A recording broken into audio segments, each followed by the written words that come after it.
दोस्तों, आज मैं आपको सुनाने जा रहा हूं अपनी मंडली की सदस्य पूजा व्रत गुप्ता की लिखी कहानी गुप्ता जी के जलवे। तेरे आने की जब खबर महके, तेरी खुशबू से सारा घर महके। हो तेरे आने की जब खबर महके, तेरी खुशबू से सारा घर महके। ये बेसुरी आवाज सुनी आपने? जानते कहां से आ रही है? उधर से कोने में सफेद रंग से पुता हुआ घर दिखाई दिया? अरे वही काला वाला गेट जिसके सामने सफेद गाड़ी खड़ी है। हाँ, बस वही गेट के सीधे हाथ पे ऊपर छोटी खिड़की दिख रही ना। ये आवाज बस वही छोटी बाथरूम की खिड़की से होती हुई मोहल्ले भर में सुनाई दे रही है। वो जानते अंदर बाथरूम में सिंगर कौन है?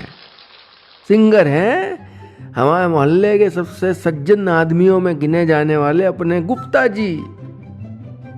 अब आप लोग गुप्ता जी के बारे में विस्तार से जाने उससे पहले हम आपको ये साफ साफ बता देना चाहते हैं कि गुप्ता जी की बाथरूम में गाना गाने की एक कौनो पुरानी आदत नहीं है और न ही उनको गाना गुना गाने का शौक है। लेकिन पिछले शुक्रवार कुछ ऐसा घटित हुआ कि कई सालों बाद गुप्ता जी को अचानक गाने बहाने भी लगे और वो गुनगुनाने भी लगे। खास तौर पे जगजीत सिंह वाली ये गजल, जिसको सुनते ही उनको लगा कि ये गजल उनकी सिचुएशन के लिए एकदम परफेक्ट है। अब आपके मन में गुप्ता जी की सिचुएशन वाली बात चल रही होगी, है ना? हाँ, तो बताते हैं।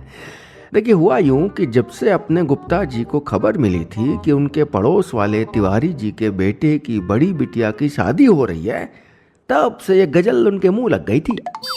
अब आप सोचेंगे कि पड़ोस वाले तिवारी जी के बेटे की बेटी की शादी और गुप्ता जी के गजल गुनगुनाने में क्या संबंध है? तो आपकी जानकारी के लिए बता दें कि भैया, इन दोनों में संबंध बिल्कुल वैसा ही है जैसा बेगानी शादी में अब्दुल्ला का होता है। मतलब समझ गए ना आप?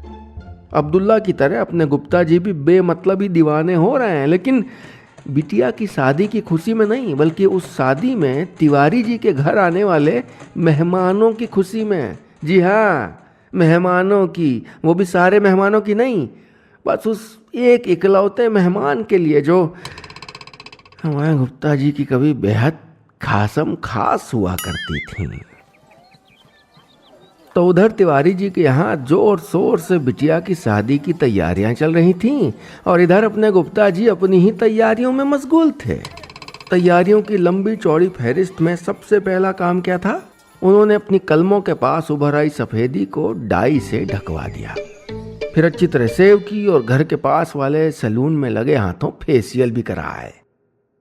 शौकीन तो अपने गुप्ता जी शुरू से थे, लेकिन आजकल उनके शौक कुछ नए नए जन्मे थे। जैसे शर्ट पैंट की जगह जीन्स टी शर्ट पहनने का शौक हो गया था, ब्रांडेड घड़ी पहनने का शौक हो गया था, गाड़ी खुद ड्राइव करने की जगह ड्राइवर से चलवाने का शौक हो गया था, और तो और सबसे बड़ा शौक जो सबको शौक दे रहा था वो ये कि तिवारी जी से बिटिया की शादी की तैयारियों का हाल चाल पूछने गुप्ता जी बार बार उनके पास जा रहे थे। आज सुबह भी निकले तो घर से टहलने के लिए थे, लेकिन पत्नी ने उनको तिवारी जी के पास खड़ा देख लिया। घर लौटे तो पत्नी गुस्से में तनतनाते हुए बोली, आ गई आपकी सहेली, या फिर तिवारी जी के यहाँ चक्कर काटेंगे? पत्नी के मुंह से इतना सुनते हुए गुप्ता जी सकपका गए। बोले, अरे कमाल करती हो सीमा, है? हमको राधा से क्या लेना देना भाई, है?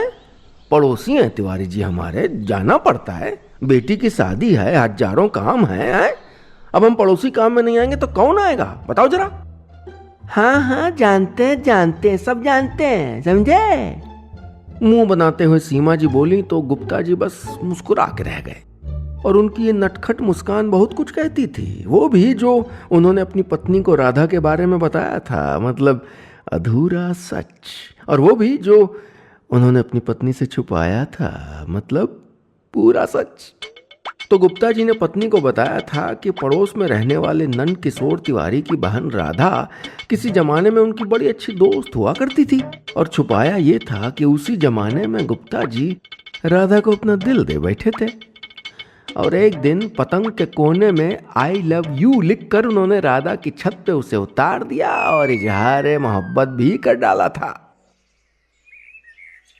इधर गुप्ता जी ने प्यार से सराबोर अपनी पतंगें राधा की छत पे उतारनी शुरू की, तो उधर राधा ने भी पतंगों के कोने फाड़ के कापी किताबों के बीच निशानी के तौर पे संभालने शुरू कर दिए थे। मतलब आग दोनों तरफ बराबर लगी थी, लेकिन राधा की आग की तपन गुप्ता जी को अब तक महसूस नहीं हो पाई थी। अच्छा, होती भी कैसे है? उसने साफ साफ प्यार का इजहार जो नहीं किया था। हालांकि गुप्ता जी का अटल भरोसा था कि प्यार तो राधा भी उनसे बेइंतहा करती है, लेकिन ऐसे बेइंतहा वाले प्यार का भैया तब तक कोई भरोसा नहीं किया जा सकता ना, जब तक वो लिखित में ना दे दे, हैं, राइटिंग में। क्योंकि इसी कंफ्यूजन में मोहल्ले के कई लड़के उन दिनों लड़कियों के बापों से पिट चुके थे, और ऐसा घोर कंफ्यूजन गुप्ता जी बिल्कुल नहीं चाहते थे। इसलिए एक दिन उन्होंने डिसाइड किया कि वो राधा से लिखित में प्रेम पत्र मांग के ही रहेंगे। और उसी शाम पतंग के कोने में प्यार उड़ेलने की जगह उन्होंने अपनी फरमाइश लिख डाली। लिखा, प्यारी राधा, हम जानते तुम हमसे बेहद प्यार करती हो, लेकिन कितना? एक खत लिख के समझाओ तो तसल्ली मिले। अब सवाल तो गुप्ता जी ने पूछ लिया था, लेकिन जवाब का इंतजार उनको बेचैन करता रहा, और रात भर खुद जोड़ भाग भी बैठाते रहे कि आखिर राधा जवाब क्या देगी। कुछ जवाब तो सोच भी लिए थे खुद है, जैसे वो लिखेगी कि बहुत प्यार करते हैं तुमसे जानू, अब तो बस तुम ले जाओ हमको। और एक ये भी कि तुम तो मेरी जिंदगी हो, तुम्हारे बिना तो हम रह ही नहीं सकते। और कुछ इससे मिलते जुलते से। लेकिन जब अपने ख्याली पुलाव वाले चावल छोड़कर गुप्ता जी ने शाम को राधा के पकाए चावल खाए, मेरा मतलब उसका लिखा खत पढ़ा, तो पेट गुड़गुड़ाने लगा। लिखा था, अब तुम ही बताओ, क्या कपड़ा फाड़ने और काटने वाले से पापा हमारी शादी करेंगे? ऊपर से तुम उस फटफटिया स्कूटर पे भी चलते हो, अब एडजस्ट भी करें तो किस किस चीज से? कुछ ऐसी कठोर लाइनों के साथ शुरू हुए खत का अंत जब राधा ने ये लिख के किया कि भूल जाओ हमको, हमारी शादी तुमसे होना इम्पॉसिबल है, तो गुप्ता जी पहले तो बौखलाए और फिर समझ गए कि भैया मेन प्रॉब्लम आखिर है क्या।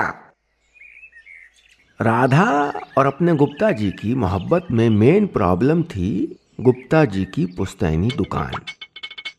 अब उन दिनों जब मोहल्ले के ज्यादातर लड़के शहरों में बड़ी बड़ी नौकरियों के लिए जा रहे थे, तब गुप्ता जी थोक कपड़ों वाली अपनी दुकान संभालने लगे। लेकिन राधा को इस दुकान में आगे कोई भविष्य नजर नहीं आ रहा था। वो समझाती भी कि ये दुकान छोड़ के नौकरी कर लो तो कुछ बात बन सकती है, लेकिन अपने गुप्ता जी ठहरे इमोशनल आदमी। भाई, पिताजी की बसी बसाई दुकान कैसे उजाड़ देते? इसलिए उन्होंने अपने सपनों का वो आशियाना उजाड़ दिया जहां उनके बच्चों की माँ राधा बनने वाली थी।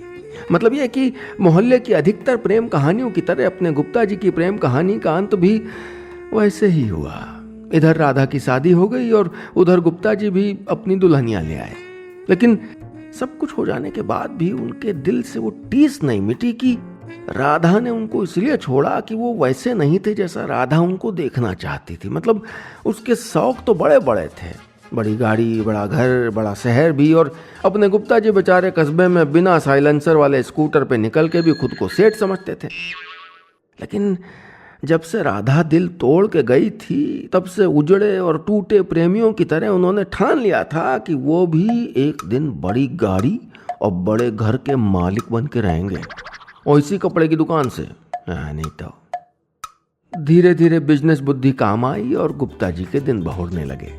मतलब दुकान अब दुकान न रह के अच्छा खासा गारमेंट शोरूम बन चुकी थी, और गुप्ता जी की गिनती शहर के नामी लोगों में होने लगी थी।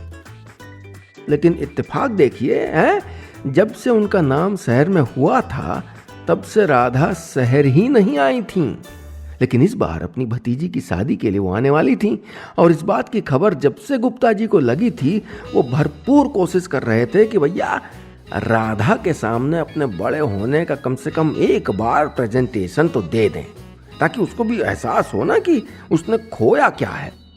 मतलब वो बिना बोले ही उसको समझाना चाहते थे कि अगर हमारे संग फेरे होते ना तो मायका भी पास रहता और शोरूम की मालकिन भी तुम ही होती, राधा रानी। आज तिवारी जी के घर शादी थी। मोहल्ले की रौनक तिवारी जी के घर के सामने रंग बिरंगे टेंट और मधुर संगीत से बढ़ रही थी, लेकिन उससे भी ज्यादा रौनक अपने गुप्ता जी के चेहरे से टपक रही थी। शीशे के सामने बंद गले का काला कोट पहने वो खुद को बहुत देर से निहार रहे थे कि तभी पीछे से आवाज आई, अरे देखिएगा कहीं शीशा टूट के नीचे ही ना आ जाए। पत्नी मुंह सिकोड़ते हुए बोली तो बाल संवारते गुप्ता जी ने जवाब दिया, अरे कैसी बात करती हो पगली, अब क्या शादी में भी थोड़ा तैयार होके नहीं जाएंगे? ये थोड़ा होता है? पत्नी ने एक टक ऊपर से नीचे तक का मुआयना करते हुए कहा। अरे तुम छोड़ो ये सब ना। अच्छा सुनो, आज जब तुमको हम राधा से मिलवाएंगे ना तो उसको घर आने का न्योता जरूर दे देना। नहीं वो क्या बात है ना कि हम दोनों साथ खेले पढ़े, दोस्त भी रहे। अब अगर घर नहीं बुलाएंगे तो सोचेगी कि भैया पैसे का घमंड आ गया हमको, है ना? ठीक है ना? सकुचाते घबराते गुप्ता जी बोले और आखिरी बार शीशे में खुद को निहारते हुए सपत्नी तिवारी जी के घर की ओर निकल पड़े।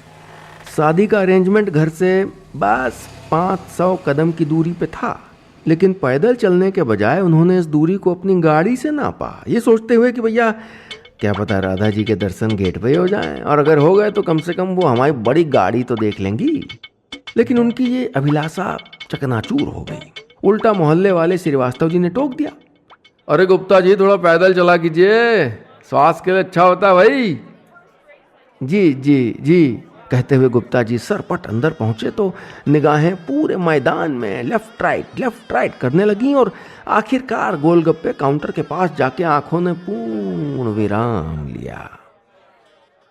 गुलाबी साड़ी, खुले बाल और हाथ में पर्स थामे वो राधा ही तो खड़ी थी। राधा। एक गहरी लंबी सांस गुप्ता जी के गले में उतर गई और वो अति उत्साहित होकर पत्नी से बोले, चलो डार्लिंग तुम्हें गोलगप्पे खिला के लाता हूं। पत्नी के साथ गोलगप्पे काउंटर पे पहुंचे गुप्ता जी ने उनको तो गोलगप्पे खाने भेज दिया और खुद खड़े हो गए डस्टबिन के पास, इस उम्मीद से कि दोना फेंकने जैसे ही राधा आएगी तो मिलाप हो जाएगा और बातों बातों में वो राधा को वो सब दिखा भी देंगे जिससे उनके जलवे का अंदाजा राधा को हो जाएगा। लेकिन यहां गुप्ता जी की किस्मत उनको कुछ और ही दिखाने वाली थी। वो अभी गोलगप्पे खाती राधा को निहारते हुए नयन सुख की प्राप्ति कर ही रहे थे कि अचानक किसी ने पीछे से उनके कंधे पे हाथ रखा और बोला, अरे गुप्ता जी आप यहाँ? गुप्ता जी ने पीछे मुड़ के देखा तो चौंक गए, फिर हड़बड़ाते हुए बोले, भाई साहब आप यहाँ कैसे? अरे दरअसल आज जिसकी शादी है वो मेरी भतीजी है। वो सज्जन बोले, ओह अच्छा, और मैं तिवारी जी का पड़ोसी हूँ। कहते हुए गुप्ता जी ने तिरछी निगाहों से काउंटर देखा तो राधा गायब हो चुकी थी और पत्नी उनके पास आके खड़ी हो गई थी। वो बोले, अरे सीमा, अरे इनसे मिलो, ये नवीन जी हैं, वही दिल्ली वाले जिनकी फैक्ट्रियों से हमारे शोरूम का माल आता है। देखो तो आज यहाँ मिले, वरना इनका बिजनेस इतना इधर उधर फैला है कि बस सालों से एक आध बार ही मिलना हो पाया है। क्यों नवीन जी? कहते हुए गुप्ता जी ने अगला सवाल दागा, तो आप अकेले आए यहाँ? अरे नहीं गुप्ता जी, फैमिली के साथ ही आए हैं, वो वहाँ खड़ी फैमिली, मेरी वाइफ और मेरी बच्ची। मुस्कुराते हुए नवीन ने आइसक्रीम काउंटर की ओर इशारा किया तो गुप्ता जी सन्न रह गए। एक छोटी बच्ची का हाथ पकड़े कोई और नहीं राधा खड़ी थी। गुप्ता जी की हवाइयां धीरे धीरे उड़ रही थीं, ये सोच के कि राधा नवीन जी की बीवी है। और चलिए आइए ना गुप्ता जी, आपको मिलाते हैं अपनी फैमिली से। नवीन बोला तो इससे पहले कि गुप्ता जी कोई जवाब देते, पत्नी मुस्कुराते हुए बोल पड़ी, जी भाई साहब आप चलिए, हम लोग बस अभी आते हैं। क्या है ना, इनकी बचपन की दोस्त भी शादी में आई हैं, हम बस उन्हें ही ढूंढ रहे हैं। पत्नी के मुंह से इतना सुनते ही गुप्ता जी ने ऐसे देखा जैसे कहना चाह रहे हो कि अब घर चलते हैं ना, तबीयत कुछ ठीक नहीं लग रही।